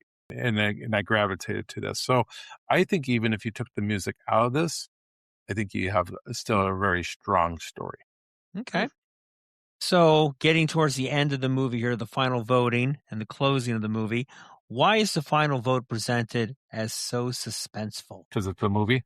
It's the founding of a nation because it's a movie. Nice. We all knew what was coming. It's like the Titanic. Like, we knew what was coming. It's like, 4th of July. It's like, are they there yet? How are they going to get to the end? Like, we knew what was going to happen. It's just that. So, I mean, they have to build the tension somehow. Well, they build the tension throughout the whole time frame. I mean, I had talked about the fact that the tally board wasn't even a thing, and they put that tally board thing here to show you that there's opposition there, so, and then you have Witherspoon and Adams going at it to the point where they get their lightsabers out and they try to kill each other with it. Another Star Wars reference. There you go. So absolutely. And is there a vote in the Imperial Senate? That's right. They did say a long time ago. So there's a lot of hostility, throughout this movie that is trying to build up this vote at the end. I mean, you got the guys from Delaware going at it where they want to wring each other's neck, and they're all from the same state. One of the reasons why the movie works and the play works is because you have set a good oppositions against each other, and there's multiple oppositions. It's not just one against another. You have multiple people throughout the film that have problems with other people. For crying out loud, Benjamin Franklin doesn't even care for his son, right? So, I mean, that's hilarious. Tell me what he's the little bastard governor do? of New Jersey, isn't he? Governor of New Jersey? Yeah. We don't communicate much or something. Yeah, I'm like, what did the little bastard do? Yeah, right. Okay. Yeah. So what does the ending suggest about courage and risk? Are these guys courageous? Are they taking risks? Yeah. Their lives? Because this is a revolt. This is anarchy. This is treason. They're risking their constituents' lives too. Yeah. Their families, everything. Yeah. Everything is at risk. It's kind of funny because you have John Hancock at the end. He's like, I'm the only person's name that is on this thing if it ends right here, right? Yeah. And then Benjamin Franklin says something to the point of this is our signature for the gallows or something to that extent. Yeah. And then he says something about we don't hang separately, we'll all hang together or something like that. Surely, if we don't hang separate, we'll hang together. Yeah. Right. Yeah. This is a very serious thing. I actually don't think it's played off as serious as it should be. I feel like there should be a little bit more of scared about what could happen to you if you lose. Right. So you think it needs to be more dramatic? Yeah. A little bit more. I think throughout the film, there should be a little bit of a tense situation. That subject should be more of a tense situation. It's funny you say that because even as I'm watching the movie, and we all know how it's going to end and what they're doing, there isn't that tenseness, that, I don't want to say downer music, but that, dramatic music, dramatic songs, dramatic scenes of we're going to die, we're going to hang, there's not that. It always has more of a, even when they're at each other's throats, it's a very positive, happy, uplifting kind of feel when they're singing. It is a musical. I mean, I know it's a musical.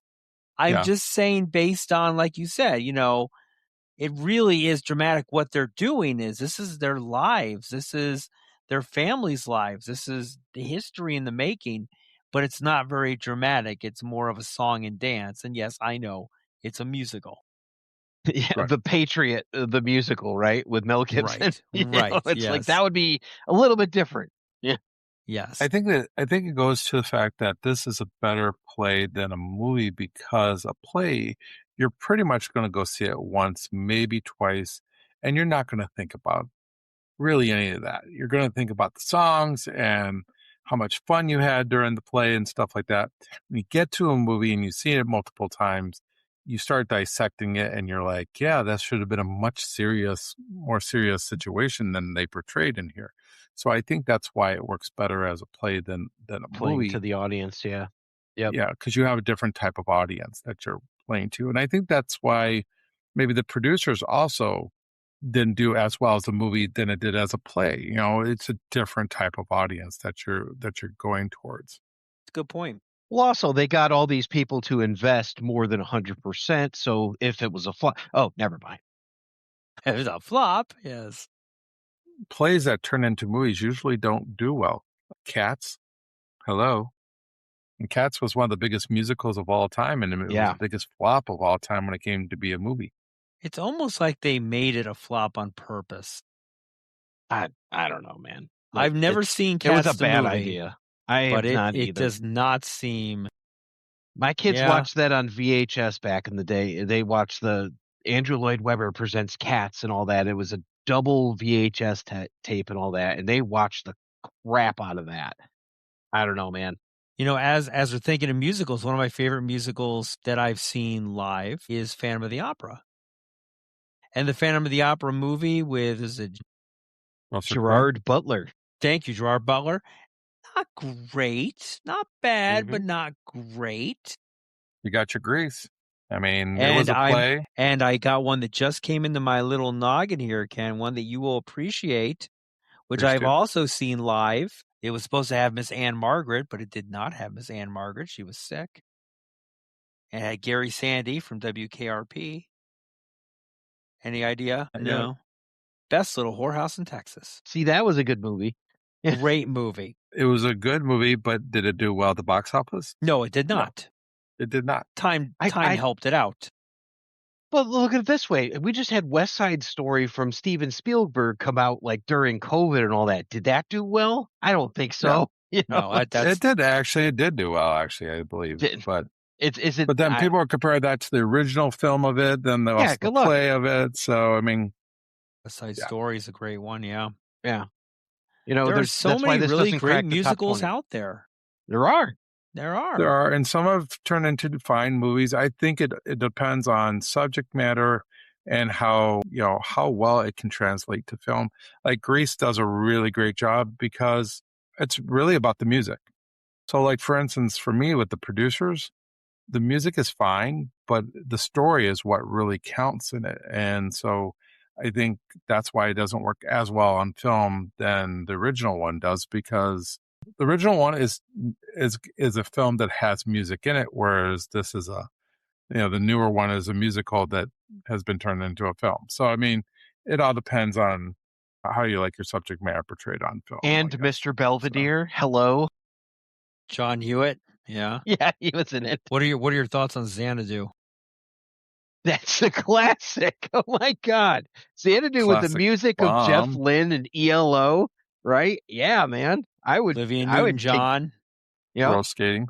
Swan from The Warriors. Yeah.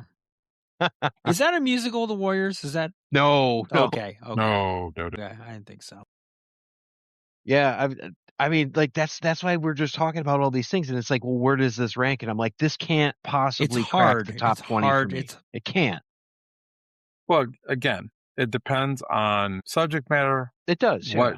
What got you into musicals in the first place? I mean, to be honest with you, when I watched this, I probably didn't watch many musicals up to this point. Mm-hmm. Probably Grease 2, maybe The Best Little Whorehouse in Texas at this time were probably the only other musicals I probably had watched up to this point. I bet you've seen Wizard of Oz a couple times. Oh, yeah. The Wizard of Oz, yeah. The Wiz. Yeah, I like The Wiz. I like The Wiz, too. I like The Wiz. Yeah. Richard Pryor. Oh, man. Diana Ross. I love Diana Ross, yeah. Michael Jackson. Keep on down the road. Yeah. Nipsey Russell. Yeah, man. Nipsey Russell. I mean, yeah. The Wiz is a classic. That'll crack my top 10, but not. Oh. Man, these listeners are going to learn a lot about us and our musicals I think on this episode, aren't they? I think they are. So, do the changing facts make this film less valuable for learning history, or can it still be useful? Ken, this is up your alley. I kind of already answered this. A little bit, yeah. I think it does in a sense. It depends on when you're introduced to this movie. If you're introduced to this as a young, impressionable person, yes. If you already have, a good background of how this all really panned out, no. At that particular point, if you don't like the music, then this is probably a thud for you. I think it really depends on when you're introduced to this movie. I knew the history of all the people from Connecticut and Massachusetts and all that from growing up in New England far before I saw this film. So I feel like I'm the opposite of that. So True. Is 1776 more about the revolution itself, or is it more about the process of political decision making? yeah, I think it is about the politics because it's more about the struggle that's going on inside that Congress than it is what's going on outside. I would agree with that. The revolution is more on the front lines of George Washington, and they kind of put that on the back burner a little bit as a side note. And he doesn't show up in this, so that's No, not at all. Yours, G. Washington. Yes. So, which character changes the most over the course of the story of this movie? It's the doctor we were talking about, maybe. I I mean, the Dr. Maryland Lyman? guy, Dr. Lyman don't Hall. think really anybody really changes per se on this. The judge. I mean, they changed their vote, but I don't know if they changed the person that they've been throughout the whole movie.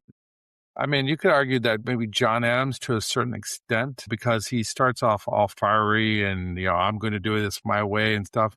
And he allows others to kind of like Compromise. He has to compromise. Yeah, he has to definitely compromise. So he might be one I might go with. I mean, Witherspoon at the end actually joins the army in defense of America. Oh, that was Dickinson. Dickinson. Yeah. Dickinson. So there's so many names here. I know there are so many names. Yeah, but I don't feel really like there's don't. a lot of character change. I mean, it seems like they're all pretty stubborn in their resolve, and they just have to figure out how to make it so everybody wins. But they all seem kind of self-serving in that aspect.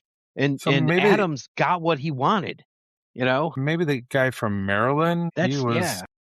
He changed. It was very anti because he didn't think they could win, and then he went them and saw them shoot a bunch of birds, and that's what changed his mind. Them shooting birds. I mean, I don't know. Yeah, He's kind of a I coward said, anyway. So He can't even get out of the seat. yeah. So That's a great question. It's like you could watch this 100 times and maybe come up with 100 different answers. But I mean, on my first and second watch of this one, I don't think there's a ton of character growth. They're pretty established when you first meet them. Yeah. You know what you get when they're, especially when they're doing their vote on the debate for independence. You know what you're getting. You see them for who they are. Yeah. And I don't think they change their mind because they want to be independent. They change their mind because they want to go with everyone else that's already doing it, or they see the way the wind is blowing. Yeah. Right. And I mean, think, Connecticut said as much, right? If anyone other than John Adams says this, go for it. Roger Sherman said. Yeah. Right. I think I go back to John Adams. If I'm saying at least the most well-rounded character as we go throughout the whole film, it might be John Adams because of his relationship with Abigail, and we get those songs between them, and it gives us another side of him than the guy who we see with the Congress. So I don't say that's a change, but I think he's the most well-rounded characters in this film. Whereas Certainly I think the best everybody else acted. is not. He's clearly my Best favorite acted. character and best Yeah, actor. he's the in it. best acted in this one. So I enjoyed Ben Franklin for what it's worth. I mean, He Sure, comes up yeah. very close second. Yeah. Yes. it's hard not to Okay. like Ben Franklin. Right. So wild card question, gentlemen. Anything you want to bring up that I have not brought up? I would say the only other character that I probably don't care for is Jefferson's wife. Gosh, she's hot. I just keep on seeing the mom. I think it was the kind of grandma funny from when Meet the Parents. when Adams and Jefferson were meeting her, and she's like, "Jefferson's sleeping right now." Did it seem like good old How Mr. did Franklin? you lie? Mr. Franklin there was trying to hit on her a little bit. He was He's absolutely. like, he's like, "Oh my dear, we've met earlier," Franklin would flirt with anyone. Exactly. So, in But it real seemed life. a I little liked bit her. obvious. Yeah. I liked her. I liked her. I mean, I think that she's someone where it's like they're giving an idea that she's the muse and what he's actually missing and things like that. I mean, it's fine. They wanted to put romance in here somehow, and they got it in, and It's a they got a musical. You got decent it. actress, and Yeah. she could sing, so Okay. it Well, was fine. The funny part about all that is she's the wife of Thomas Jefferson, but we see them together for about 5 seconds throughout the whole film. She spends pretty much. She spends more time with the other guys than she does with him in the film. So I don't know. For me, You make the call. It's okay. I For me, couldn't I stand think she's that other Delaware guy, not the Scottish guy, and not Caesar, Yeah. the other guy. I couldn't stand that guy. I'm the like, oh my sniveling god, weasel right I there. would have Yeah. punched him in the neck. It's like I couldn't stand him. Yeah. It's awesome. Yeah, he's not one of my favorite. I think that there's really good performances in this one that some of them go overlooked, and we had talked about it, but like the courier, and the soldier coming in, like really just high emotional moments that these bit characters play. There's some really good performances in this, and I it's could been see my experience. it was good, especially when you're talking about a musical. You really need to see it more than once. Yeah. You definitely miss stuff that, like, just watching this again, there were things that I missed the last time I watched it a couple years ago. You really need to watch this one a couple times to really appreciate any musical. Yeah, that's fair. Yeah, and Yeah. I watched it twice for this presentation, so yeah. Okay. All right, delegates, let's go into our reviews. So I hear to the gentleman from Connecticut, Mr. Koopa. We vote independence. We vote 5 hooks. Yes. 5 no. 5 hooks. I am curious. I would have loved to have known what Ted would have picked for this one, and kind of knowing that Ken likes it so much. I think it's above average. I really enjoyed watching this movie. I liked it the first time I watched it. I liked it the second time I watched it. I'll watch it again. I watched it with my wife, and that was kind of fun because she was so engrossed in the songs and all that. And I she likes think- musicals? Yeah, loves Great. it. Was part of musicals, all kinds of stuff. I think it's an above average story. Like it's not below par or anything else like that. I think this is acted really well. I think that there's 2 different scores that you can give. What do you think of the musical and what do you think of the movie? So I haven't seen it outside of the movie, so all I can say, I'm going to give it a 3.5, 3.5 because it's above average. It's nothing spectacular. It would not crack my top 20. I think it's well acted. I think the songs are catchy. I think it's well performed. I think it's fun, and I will watch it again. So to me, it's like a C+. For me, I don't know. Am I from the great state of Illinois? I was born in Connecticut, so maybe I'm from the great state of Connecticut too. I'm your other delegate. I don't know. So I enjoy musicals, like we were talking earlier. There's some I like and some I don't like. This is a very favorable musical in my opinion. And honestly, if you're going in watching this movie, you have to like musicals. If you don't like musicals, you're not going to like this movie. Even if you like Yeah. history, you're probably not going to like it because you made a good point there, Justin. There's the songs and there's the history and the acting, and they're combined together. I enjoy it. The movie obviously takes a lot of liberties, no pun intended, with the facts, but I think, if you're going in here without any type of background in history, or if you're willing to just kind of put what you know about history on the back burner and enjoy the movie for the music and the acting, I think you're going to like it. I think it holds up well. I think this is a movie. Of course, it's a history movie about 1776, but it's done very well where I think it would hold up to modern audiences today and other musicals today. There are some musicals that I don't think hold up very well, but this one, Agreed. this one does. This one really does. I would probably put this in I'm hoping a top 10, maybe top 15 now that I keep thinking about all these other ones that come up that I really enjoy. But this is one that I will watch again, and I really do enjoy this one a lot. Oh man, I've been thinking about this the whole time. It's not 4 hooks, but it's not 3.5. Yeah, I'm somewhere in gonna say between. it's right there. I'm gonna just go to about 3.75 hooks for me. But it's definitely one that I do recommend if you enjoy musicals.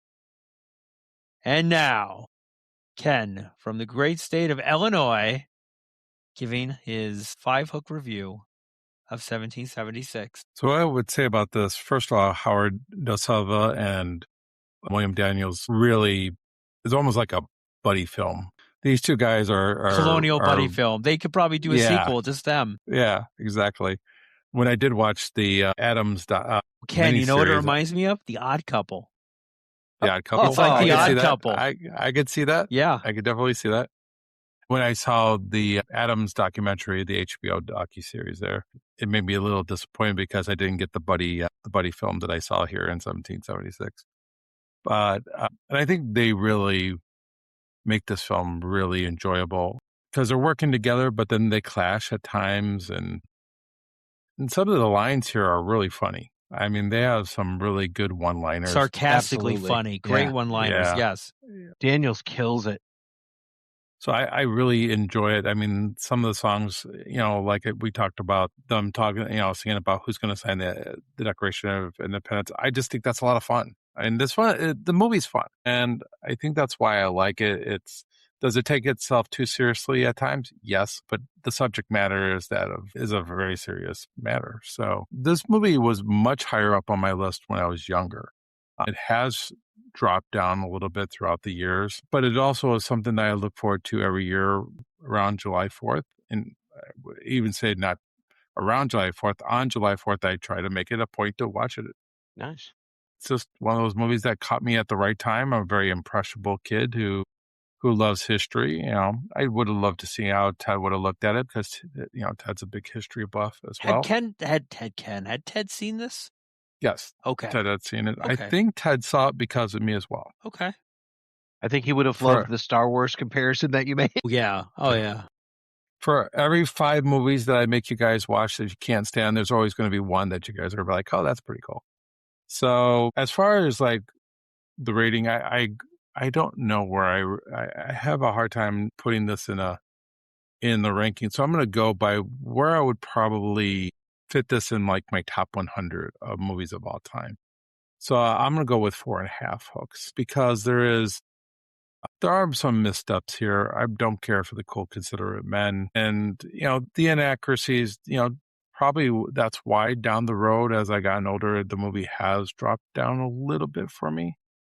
But it does have a special place in my heart, and it will be one that I watch every year until I'm gone. So wow, I think it's a great musical for us and movie for us to review before July 4th, 250th anniversary, and definitely one of my rewatchable movies.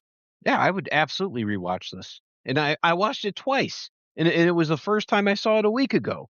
So I would watch it again. So what does that tell you? Yeah. Have you watched it twice or have you seen it 3 times? I've seen it twice now. So okay. I don't count I'm a dad, so if I like fall asleep watching it, I don't count that. I have to get all the way through it. So I may have started it 3 times and finished it twice. So. Got it. Ken, what movie are we doing next? Well, we're going to go back to our Star Trek ones, and we're going to do one more Star Trek movie for this year, and that'll be Star Trek: The Search for More Money. Oh, The Search for Spock. The kids love that one. Yeah, that's right. Yeah, we're going to do the 3rd Star Trek movie, and then after that, we're going to go back to our randomness of how we were picking movies when Ted was around. So, and if a random celebrity dies, we might go that route. Who knows? Let's not wish that on anyone. But we're not wishing that. But if it happens, you never know. Yeah, we're not talking about you, Dick Van Dyke. That's right.